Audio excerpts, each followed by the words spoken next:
Welcome to the VO2 Lounge podcast. In this episode, I will be talking about the most time-effective way of going about your gym strength and hypertrophic training plan. Strength training increases muscular strength, induces hypertrophy, and provides numerous other positive health benefits, including improved functional ability, cardiometabolic risk profile, and general well-being. Strength training is therefore recommended as an interventional strategy for the general population and not just to look buff. However, the majority of people refrain from performing strength training and other forms of exercise due to a lack of time or lack of enjoyment. The enjoyment side is sometimes overlooked by people, and often people think it's just motivation or time, but often I find that people I know stop strength training because they don't see any gains from the effort they're putting in. The aim of this episode is to come to some kind of conclusion on the minimum effective dose of various training modalities. That being, how little can you go to the gym and still show improvements to your health and your physique. The typical strength and hypertrophy program for untrained or intermediately trained adults involves training all major muscle groups with 2 to 4 sets, 8 to 10 exercises for 3 to 12 repetitions with 2 to 5 minutes of rest between sets, carried out over 2 to 4 times per week. They can often include things like warm-ups, stretching, and both of these will make the training session push way over an hour in some instances. I aim to review the evidence as to how strength training can be programmed for optimum time efficiency. I'll also cover the efficacy of several popular time-saving advanced training techniques such as supersets, drop sets, and rest and pause training, whether warm-ups and stretching should be included in a program, and how much training is actually required to maintain strength and muscle mass.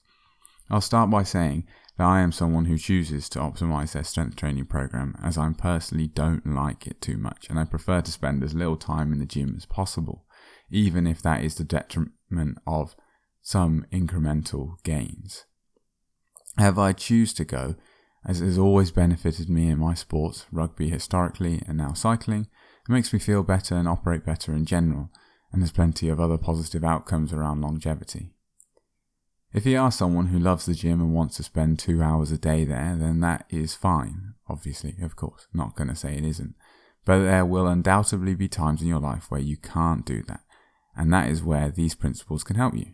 These training principles can also be used as a guide on how to not unnecessarily extend your training sessions. You may be of the opinion that you have to train for an hour and a half, 2 hours a day to put on size, but it's not the case unless you are some elite level bodybuilder possibly.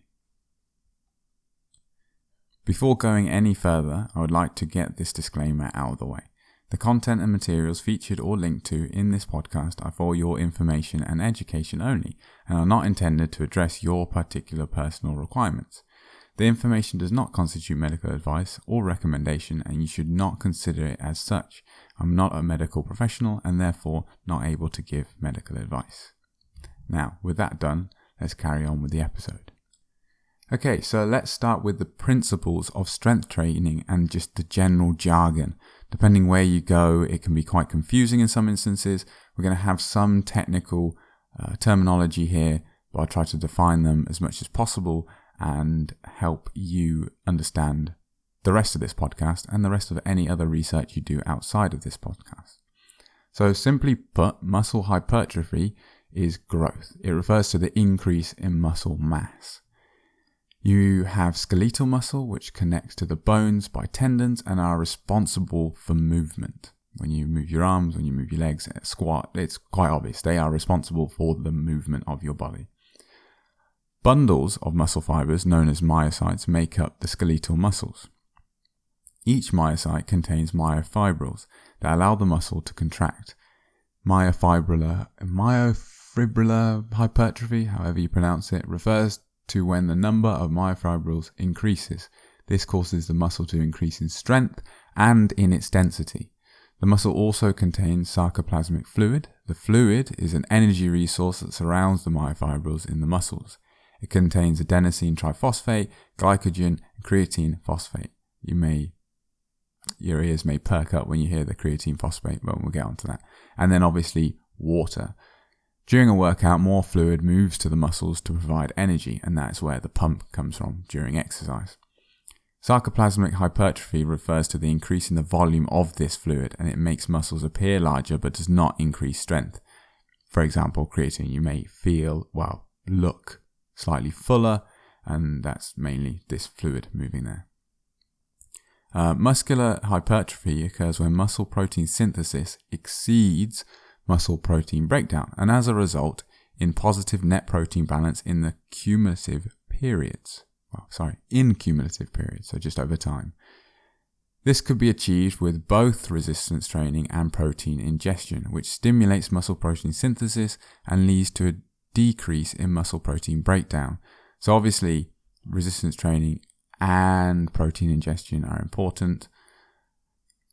I don't know which one you could say is more important. Resistance training is vital for the actual stimulation of muscle growth, but then the protein is essential for that rebuilding process. And the more protein you have, the stronger the stimulus, and so on and so forth. Generally, resistance training involves training against a resistance that gradually increases over time. That's progressive overload. Most people will know this. The strain this places on the muscles causes damage to the muscle fibers, which the body then subsequently repairs. Repeatedly challenging the muscle is the way of causing them to adapt by growing in size and strength. People can train to promote muscle growth by focusing on strength training, doing a variety of exercises, and getting good quality sleep. People overlook sleep. I have an episode all about it, so why not check that out? Also, an important note is isometric, concentric, and eccentric contractions. Now, depending where you go, you'll hear this quite a lot. Isometric is holding a pose, concentric contraction is the muscles shortening, and eccentric is the muscle lengthening. And I've just ranked those in the order of stress on the muscle. So holding a pose, isometric, least stressful. Concentric, which will be the push on a bench press, it'll be the push on a squat, it'll be the curl of a dumbbell curl. And then eccentric is the most damaging. So that is the way down on a bench press, it's the way down on a squat, and it's the way down on a curl. So that's good to keep in mind, because this is a key way of optimizing the program. Okay, so with that out of the way, let's get on to training frequency and volume. A good place to start is with this training frequency and volume, because considering it has the largest impact on how much time your training takes up in your week, because, well, if you're in 6 times a week, that's a pretty big commitment, and then that equates to volume. If you're doing lots of sets on all those days in the gym, then you are going to take up a lot of your week. So the standard thinking would say that you need to be in the gym at least 3 times per week to see a real gains in mass and strength. Recent-ish studies, so like 2018, seems to suggest that number of days spent training is not the determining factor, and instead the total volume is. Meaning that if someone can compact 3 days worth of volume into 1, for example, they would see similar, if not identical, gains. Now, obviously, where this falls over is when it's not possible, and that's why bodybuilders don't train once per week. But for an average Joe, it looks like 1 day might be enough. So that's why I've added that caveat in there. I think number of days should be a method of increasing your volume, because you are now realizing that, okay, 2 days is not enough to fit in all these workouts. Or say it could also be a tool if, say, you only ever have 40 minutes, not an hour. You go, okay, I've compacted these workouts into 40 minutes. Now I need another day to get these other workouts in. Training volume and frequency is also heavily affected by your current training state, age, and your end goals. Several studies have demonstrated that performing only a single set 3 times per week is effective for increasing strength and hypertrophy. And the American College of Sports Medicine, ACSM, you may hear it as, even states that performing a single set 2 to 3 times a week can be beneficial, especially for older individuals and novice trainees. I can vouch for this, as when I was way undertrained in school, say like 14, 15 years old, obviously still a child, I could barely do one push-up with horrific form. And in 1 week between the first, it was called circuit training, so like strength training work we were doing at school, and the next, I only fit in 2 sessions really, and they were really kind of subpar. But I even saw in that small space of time an adaptation to the point where I could actually do proper push-ups, because simply I was so undertrained that just a very basic stimulus twice in 1 week showed gains. Now obviously when you're young, you've got all these stimuluses to help you grow because of hormones and all these other things, and if you're really undertrained, it's a perfect concoction. That's why you get these people who are like in their 20s or late teens who start training and see these massive gains with no exogenous substances like testosterone or any kind of PID, performance enhancing drug. Is simply because they are in this ideal phase for gaining muscle.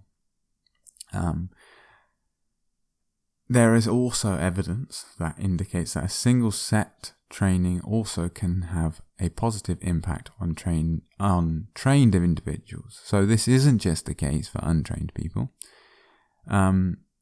Although the effect was suboptimal, key to mention that, performing a single set of 6 to 12 reps using a 70 to 85% of 1 rep max loading, so a weight that is roughly 70% to 85% of what your 1 rep max is, so the weight you can lift once, for 2 to 3 times per week was identified as the minimum effective training dose to increase 1 rep max strength in resistance trained men. Defined as having a minimum of 1 year of resistance training. That is key. So these resistance trained people had been training for at least a year. So they're not fresh. I mean, they're not like advanced by any means, but you know, any crazy responses that you would see in completely fresh people has been eliminated there. So the reason I've kind of included this is because the 6 to 12 reps of 70, 80, 85% of 1 rep max is kind of, although this is talking about a single set, if it works for a single set, then these are numbers that you can take away for your 3 set or 4 set training program. That's why I've included them. The optimal number of sets is still quite controversial. Some authors advocate that the necessity of high volume, so more than 10 weekly sets to optimize the hypertrophic response. There's been work that says hypertrophic gains across the pooled. So a 2017 meta-analysis that I found by Schofield et al. Stratified hypertrophic gains across the pooled literature for less than 5 weeks sets, 5 to 9, 10 plus weekly sets, and the increases were 5%, 7%, and 10% respectively. So the reason that's there is these findings clearly indicate that although a high training volume appears superior to maximize muscle adaptations, it is possible to improve both strength and hypertrophy when training with a relatively low number of weekly sets. For this reason, performing at least 4 weekly sets per muscle would be satisfactory. I mean, you could probably go lower, but I mean, 4 weekly sets is fairly small. That if you had 2 sessions a week, that would just mean you have 2 sets on the bench press for your chest and shoulders. You do 2 sets on squats and deadlifts. You could just do those 3 compound lifts, do 2 sets for both of them. That's 6 total sets, and you can go home and then come back another day and do the same thing. And in theory, you will see gains. The inclusion of higher training volume should be determined based on the individual's response. So if you do that and you don't see any responses, then obviously you need to go higher. But if you're fresh, you're probably going to see responses. You just then need to see whether and then when you reach that kind of plateau, you need to decide whether additional time expenditure is worth the potential additive increases in your muscular adaptations. And then, you can just distribute these sets through the week as you desire, whether that's 1 day a week, 2 days a week, 3 days a week, determine on how much work you need to do. Okay, then moving on to kind of load, weight and reps. The traditional belief has been that adaptations following strength training are load dependent, with heavy loads, moderate loads and low loads used to increase maximum strength, hypertrophy and muscular endurance respectively. In general, a 1 to 12 rep range should be used with attention paid on the 6 to 12 range to improve muscular strength, the lower rep side of things being for strength and the higher rep side of things being for hypertrophy, with the lighter loads 15 to 25 reps suggested for increasing muscular endurance. Sort of true, but my takeaway on that is, look, if you're a cyclist, this is probably the easiest thing to relate to. People do this like low cadence work where they do like 30, 40 RPM. But you still do it for like 10 minutes. Have you ever seen someone do squats for 10 minutes straight? No. So even with a 15 to 25 rep range, it's still kind of strength focused. And that's why I think focusing on the 6 to 12 rep range is key. I think if you're going to get the best of both worlds by sticking between that phasing, and then you can maybe for 4 weeks do 6 reps or 7 reps or 8 reps, and then push up to 12 reps to get more hypertrophy, or 10 reps. And then occasionally going down when you really want to hammer home the strength, like down to 3, 4, 5 reps when you think you've plateaued, need a little bit of strength, and then come back to the hypertrophy kind of side of training. And the 15 to 25 rep range, I think, is just pushing yourself towards what can cause injury. It's kind of a lot of load on the body, and you're doing a lot of reps and moving those joints a lot. And I just think it's not wise. So 6 to 12, I think, for any new lifters is a really good range to stick to. There is kind of emerging evidence that indicates that similar hypertrophic responses occur across a wide spectrum of repetition ranges, even when using very light weights, as long as the training is performed with high level of effort and number of sets is equated. So effectively just saying that it doesn't matter what rep range you do, you can still put on muscle. And that can really be seen with things like training at home, bodyweight training. And if you are a real novice, that bodyweight training can really be a good gateway in, so that you don't turn up to the gym. I feel like some people don't go because they're worried about how much they can lift. And you could start off with at home work and get a weighted vest and progress, and then turn up to the gym and you're already bench pressing like 60 kilos. So yeah. Now next we'll move on to the exercise selection, mainly compound versus isolation exercises. This is massive when it comes to saving time on your gym sessions and maximizing muscle growth. But most people probably already know this. But if you don't, we're going to go into it. There is a myriad of exercises to choose from when designing your strength training program, and I feel like a lot of people can get quite easily overwhelmed. On a very basic level, strength training exercises can be divided into single joint exercises, which is an isolation exercise, and multi-joint exercises, also known as compound exercises. Single joint exercises are designed to target specific muscles. Examples include like bicep curls, shoulder abduction, for example with dumbbells, and leg extension. The alternative being multi-joint exercises activate several groups of muscles at the same time. This is where they become more time efficient, which are always lifting of heavier weights as well usually. So you think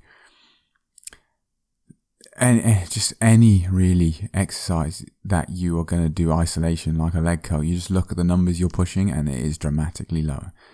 Examples of compound moves include the squat, the bench press, barbell rows, deadlifts, and so on. It's kind of, if it includes a barbell, it's basically compound lift.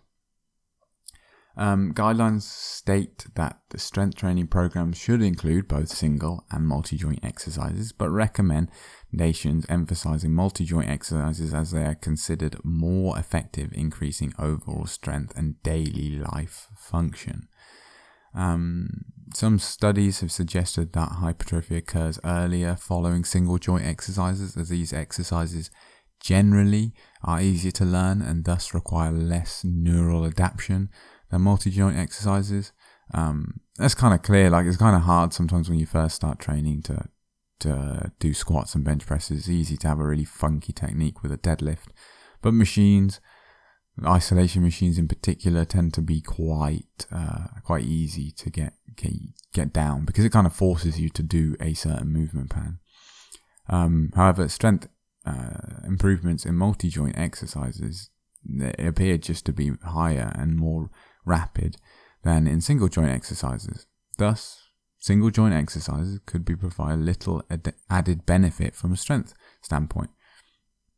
This thought only really stands up if you're comparing a leg curl to a squat and not a leg press. So, for example, if you're not a competing bodybuilder, this doesn't mean that you have to squat, basically.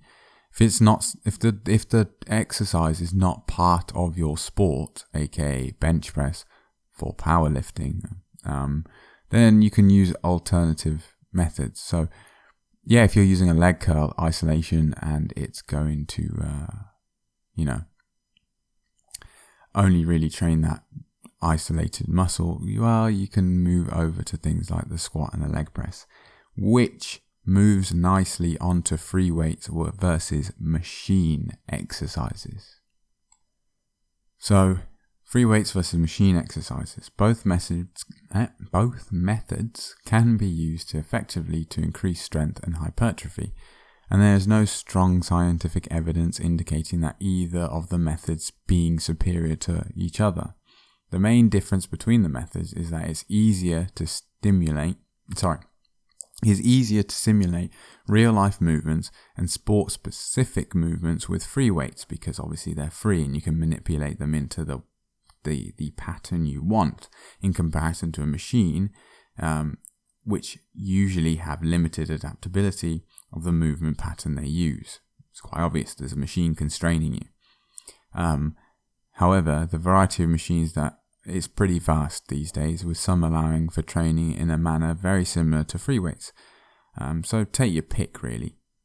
I personally think at least long-term sport-specific training routines is kind of overrated if you're trying to...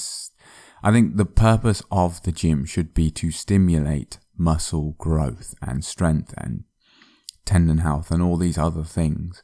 And then there are examples of trainers using things like the trap bar deadlift, where they just do the concentric part. So they just push off the ground explosively with a really heavy weight and don't train the eccentric. They just drop the weight and do that like 4 times. And it's shown to improve speed. But if that's all they did, it's kind of a hypercompensation technique, which we'll go into at some point. It is just trying to stimulate something for that sport in that moment. But long term, what is more beneficial is just putting on the muscle mass in the first place.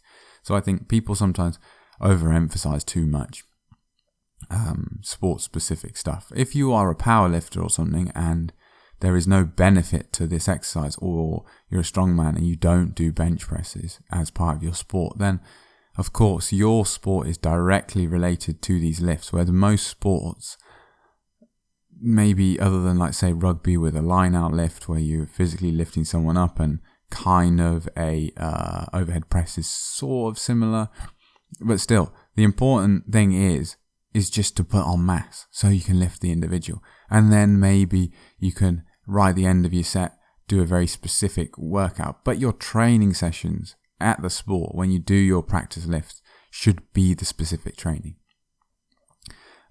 Free weights are just really versatile, obviously, allowing for a great variety of multi-joint exercises, which again can facilitate time-efficient training sessions. Additionally, free weights can be used regardless of body type, while machines may not be well suited to certain body types.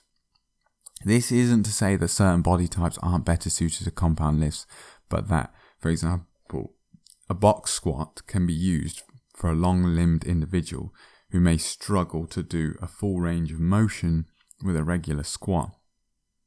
Whereas machines can be a bit funkier, I find. Leg presses, it varies from leg press to leg press. Some of them really fit me really nicely, others really clumsy and awkward, and in some places I've been, I'll only use them for my isolation work. Like if I'm doing a single leg press, I'll use the leg press, but then I'll go to doing front squats, which I prefer to back squats, with a box.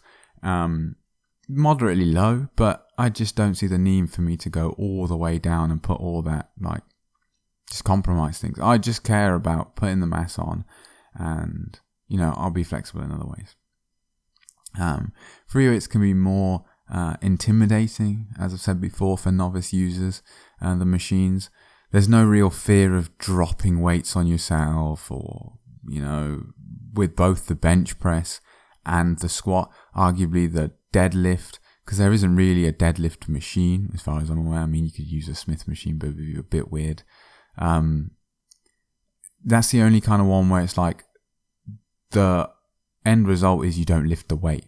Whereas a squat, you could get to the bottom and not be able to get up, and then you have to learn how to bail out of it, which is something I think people should practice with lighter weights, or just don't do silly weights. Just stick to higher reps when you're learning. And the bench press, obviously getting it pinned on your chest, and it's even harder to bail out of. One method I've seen is you just never put clips on, and so if you get to the bottom and can't get out, you kind of roll, one side falls off, and then naturally the other side, because it's heavy, drags it off. I mean, it makes a racket, it's not ideal, so just don't overload the bar. But in general, both methods are considered safe if proper technique is used. But machine exercises are often perceived as safer than free weight exercises, which require more knowledge and proper technique, and sometimes may necessitate a spotter. That's mainly for 1 to 3 rep max attempts, just PRs in general. If you're putting yourself in a position where you don't know whether you can do the weight, then have a spotter. Don't try to be a hero and do it without a spotter. Studies have shown that resistant trained participants are able to perform a 1 rep max lift with approximately 20% heavier loads during the barbell bench press compared to the dumbbell bench press. When synthesizing the body of literature they've done, training them with a barbell allows for a higher total muscle activation and the ability to lift heavier weights compared to dumbbells. While dumbbell exercises can be good for training specific muscles and provide a freer range of motion, which in some cases can be desirable, it would seem that retraining with a barbell is more time efficient option. You're just able to lift more weight. I think personally that larger range of motion can be more compromising on the shoulders, I've found. It just puts quite a lot of strain on the barbell, because the fact that it hits your chest stops you kind of earlier, and I feel like just in general it just hurts my shoulders less. Although what I have found is doing dumbbell bench press. So the one gym I went to, a work one, only went up to 30 kilos, and at that point I was bench pressing maybe, I don't know, 105, 110 for 5, let's say. And what I found was really useful was just for some reason doing that dumbbell bench press kind of activated both sides, gave me some good range of motion. I don't know, it might have been placebo, but I found that I just lifted better after doing it. So they do both have their place, and then I get that kind of, you know, stimulation of each side of the body independently. Okay, and with that, again, segueing into something else, very quick bit on bilateral and unilateral exercises. Due to the higher stability and more total mass involved, training can be performed with heavier weights and higher force output during many bilateral exercises. They're also more time efficient, as that's what we're talking about. However, unilateral exercises can be very useful in compensating for any muscle imbalances present. So bilateral, simply both limbs together, unilateral in isolation. So like I've said before, I still use the leg press to do my unilateral exercises and dumbbells. And I think it is good to keep on top of any muscle imbalances. Then there's split and full body. Various people over the years have said, you can't do split, you can't do full, I do split, I do full. Yeah. Essentially, there is no difference from what I found. Both full body workouts and split workouts yield the same improvements when normalizing for the exercise and volume. So if you're doing the same amount of volume and exercises in a week, it doesn't matter if you do bench press and squats on the same day or do them on separate days. This means basically you can make your program however you want it to suit you. I personally have found that on a 2-day training plan that I will put squat and bench press together, and then say deadlifts and rows together, and then some accessories, like just some smaller lifts like rows on a machine or leg extensions. But then with a 3-day program, obviously a 1-day program, you have to fit all of them in on one day. But I found with a 3-day program that I just basically split it up into a squat day, a bench day, a deadlift day. And what they effectively were was the primary purpose was to go in and do squats. And then I would have another compound movement, maybe a leg press, that supported the squat. And then another one, say, also legs, that would be like calf raises. And then I'd progressively go down to less and less important exercise, and then maybe end with a leg extension. And so that way I got the important one out of the way. I had all the energy for that one. And then progressively, if I wanted to leave at any point, I maybe only had leg curls, and I was like, who cares?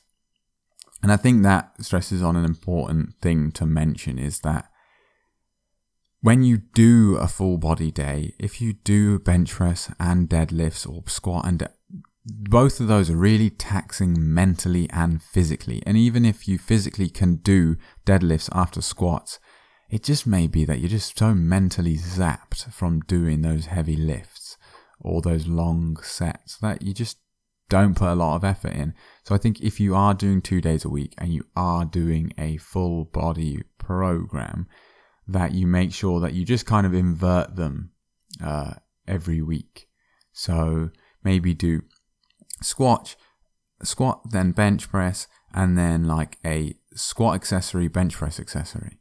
And then the next week you do bench press, then squat. And so you're swapping it around, or depending where you are in the year, what you're prioritizing, just make sure that you are giving the same effort across all of them. Okay, then something I alluded to earlier is the body weight training, because it's so easy to do at home. Body weight training provides a time-efficient alternative to traditional resistance exercise. As this form of training can be performed almost anywhere at any time. First time, I think I was like 13 when I first heard about like just calisthenics and body weight training, because a YouTuber I watched, who was a gaming YouTuber, spoke about how he did it, and you could literally put something in the microwave or be making your coffee or something, and while you're letting it brew or whatever, you just smash out 20 push-ups or something. And just maybe you're cooking and there's loads of different stages to the cooking, you can just, do 10 push-ups, chop the onions, do 10 push-ups, chop the garlic, and you can just fit it in around your day so easily. There is a compelling evidence that a small number of upper bodyweight exercises can be effective strength training alternatives, such as, this should be no surprise, pull-ups, chin-ups, and push-ups. However, lower limbs become more and more of a challenge to target due to the lack of resistance. You got more advanced movements such as pistol squats that can be used, but it also requires a high level of flexibility, coordination, and is much harder to build up to than just a regular squat. Like by the time you get to the point that you can do a pistol squat, if you're not, I don't know, just naturally gifted in that movement pattern, I mean, you could be lifting so much weight on a squat. So I think it's I'll get on to what I think. In theory, bodyweight training could be effective for gaining strength and muscle mass, as these adaptations are obtained by progressively overloading a neuromuscular system irrespective of the type of external resistance. Like your body doesn't care where it's coming from, it's just resistance at the end of the day. However, to make it even more effective, having weighted vests for pull-ups and push-ups, and then some kind of kettlebells for squats could make it a highly viable at-home alternative to the gym. So that's essentially what my takeaway is from it. If you can learn and master those exercises like the pull-up, the push-up, but at some point you're going to have to do you can do 30, 40, 50 reps of push-ups before you're really fatigued. Obviously, I mean, if you're probably an animal if you can do 5 sets of 50 in 10 minutes on push-ups, but you're going to get to the point where you need a lot of stimulus. That's where the eccentric, kind of just really slow on the way down and stuff can be really useful to stimulate growth. But just getting a 20, 30 kilo vest, so 45 pounds for the Americans, weighted vest, it's just going to really help. If you can do 10 pull-ups with 20 kilos on you, you're doing quite well. And the same for push-ups, 20 kilos, 10 push-ups, you could turn that into a really good program. And then for the lower limbs, you can do things like lunges, squats with a couple kettlebells. And you can probably find used kettlebells online for not too much money. And they're really easy to store. You could just have a row of them lying around somewhere in the corner of the house, where obviously a squat rack, bench press, it's quite big and cumbersome and hard to kind of hide in a house. So I think it is definitely a viable alternative to going to the gym. Okay, so we've covered a lot so far in this episode, I think. And thank you if you're still here with me on this point. So let's get on to rest periods. Rest, very similar to the number of sets and reps, plays a huge part in determining the amount of time you spend training. Unfortunately, it also plays a critical role in optimizing your training for both strength and hypertrophy gains. It allows the body to remove lactic acid, replenish adenosine triphosphate and phosphocreatine, i.e. organic chemicals important for the muscular contraction.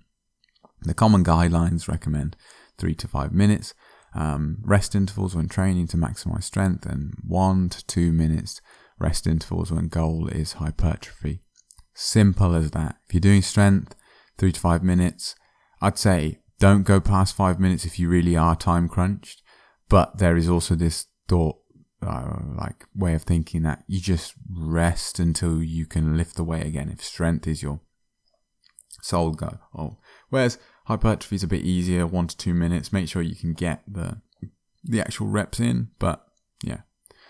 So on to the more advanced kind of training methods, aka training modalities.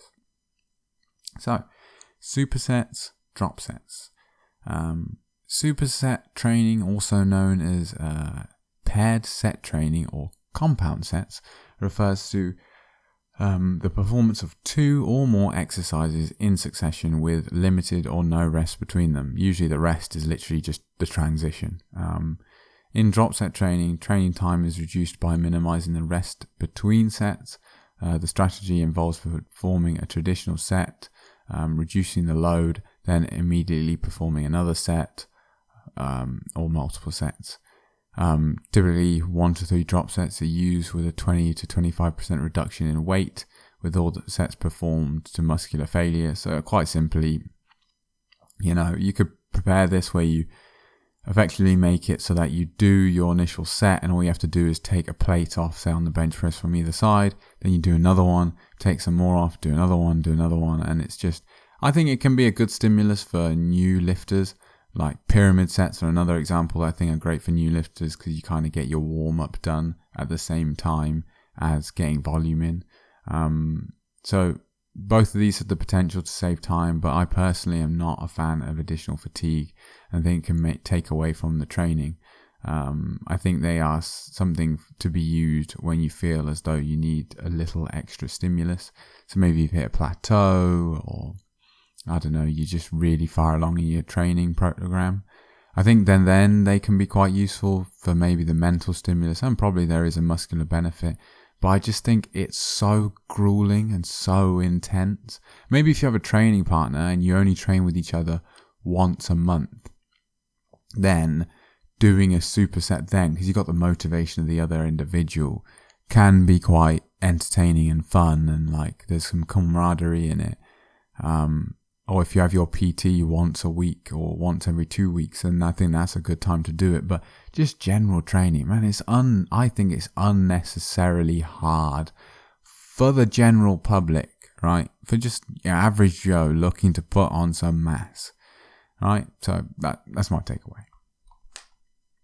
Okay, so maintenance. This is a big one. People who go on holiday, if you've really got involved into the strength training and the gym life, same as endurance athletes, you get paranoid as to how, the fact that it's all going to wash away.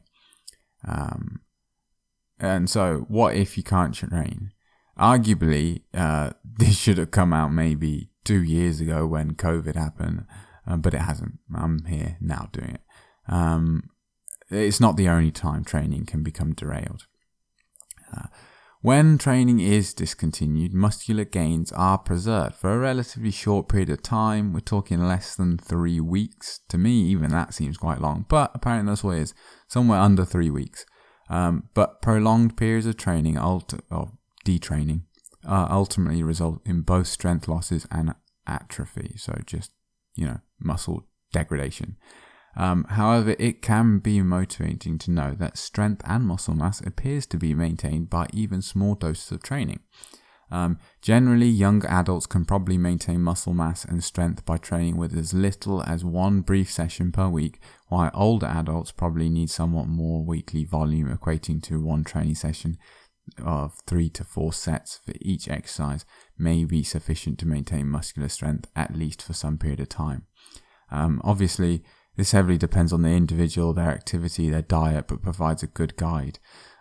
My takeaway really is, if you do go on holiday, try to keep your protein intake as high as possible and just take on the whole press-up regime. If you're at holiday and, you're making some dinner or you're waiting for someone before you go out, you just get in a quick 15, 20, 30 press-ups or whatever, or 2 sets or 3 sets. Or when you wake up, just a couple push-ups, and just keep your protein intake moderately high, which depending where you go can be easier or harder. But that's a good way of doing it. If you're away for 2 weeks, even a month, you can maintain quite a lot. If it's something like 3 months, 4 months, 6 months, a year, because you're dedicating a lot of time to something and it's just going to fall by the wayside, then essentially you just need to include 1 day a week where you get some training in. However you choose to do that, 1 day a week, some upper body, some lower body, call it quits, and you should be able to maintain and then keep that protein intake high. Okay, so the final bit of all of this, warm-ups and stretching. A warm-up is often recommended at the start of a training session. The warm-up is intended to prepare the body for the psychological and physiological burden of training. The belief is that this will enhance performance and reduce the risk of injury. Warm-ups fall into 2 categories: a general warm-up intended to increase the muscles and the body's core temperature, for example 5 to 15 minutes of low impact exercise on things such as a stationary bike at a light moderate intensity. And then another example is a specific warm-up, which is intended to increase the muscular activation and provide neuromuscular rehearsal for the exercise to be performed. For example, performing squats and light weights before progressing to heavier squats. Essentially, a specific warm-up may help heavy 1 1 rep max lifts, but it doesn't appear to be essential. Regular stretching is effective for increasing joint mobility, but is also frequently promoted by trainers and in the media as an integral part of any training session to improve performance, prevent injuries, and reduce delayed onset muscle soreness. Now, to me personally, that is 100% accurate in the sense that that is what is pushed in so many places. That, strengthening is vital. You do all this stretching and you will never get injured again. You will see better lifts. You'll see less DOMS, delayed onset muscle soreness. But this is what the kind of literature has to say. The scientific evidence does not promote stretching either for improving performance or reducing injuries and delayed onset muscle soreness. In fact, it has been established that static stretching leads to an acute loss of strength and power, so-called stretch-induced strength loss, and should therefore probably not be performed before strength training. To be specific, 30 to 60 minutes of stretching has been found to cause a 22% on average acute strength loss, while shorter durations of static stretching result in approximately an 8% strength training loss. So that's something less than 30 minutes. And then also, recent research indicates that regular static stretching may impair chronic measures of strength and power. It's important, however, the impairment in strength and power primarily applies to longer sessions and not to short bouts. Of static stretching. It should be mentioned that dynamic stretching does not appear to reduce strength. So what's my takeaway from this? Effectively, for your warm-up, I personally like doing them. If I've got an hour, I'll do 10 minutes on a static bike before I do any of my lifting. But if you are constrained to 40 minutes or 30 minutes, don't really worry about stretching. Don't really worry about going onto the bike. Just simply get in and use, say, a pyramid strategy to warm up. Say your working set's going to be 80 for 10. Well, say it's on the bench press. You come in, maybe grab 10 kilo dumbbells, rep out 10, grab some 20s, rep out 10, and then move and just do those in quick succession. Then maybe some press ups, and then move on to the actual program, because you can get those done in like 5 minutes. And then once you're done with that, you're probably ready. You do like 60 kilos for 10 and then get into your 80 kilo. And then this is why I think even better to do like isolated days in the sense of upper body, lower body, if you've got say 3 days, because then you can come in, you warm up once the upper body, and then after that it's warm, it's ready to go, and there's no need to do a second warm up. Whereas say if you move down to your lower body, you may need to improve that flexibility and that warm up of the muscles and the activation and the practice, the neuromuscular practice it's talking about. So that's another example, I think, of why it's great. And it was really interesting. I had heard it in cycling before that people do stretching and it actually reduces power output. And it looks like it's the same for strength training. Doing a long session of stretching or even a shorter session of stretching is going to reduce this amount. And as I said earlier, it's mainly the longer sessions. If you just spend 60 seconds stretching each muscle group, then it looks like there isn't a detriment. And then dynamic stretching is like leg swings. Doesn't seem to have a negative impact.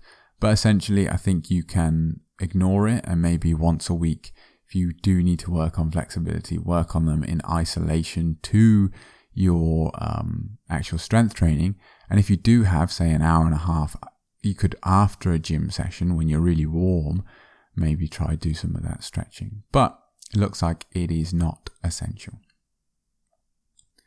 Now, again, if you've made it this far into the episode, thank you very much for listening to today's episode. If you want more content like this, there are plenty of previous episodes to check out. Some include VO2 max and how to get better sleep. But before you do, why not follow the podcast and leave a rating wherever you get your podcast from? It really helps to spread the show. If you want to suggest a topic for future episodes or want to get in contact just in general, then email me at thevo2lounge@gmail.com. And with that, I'll see you next in the next episode.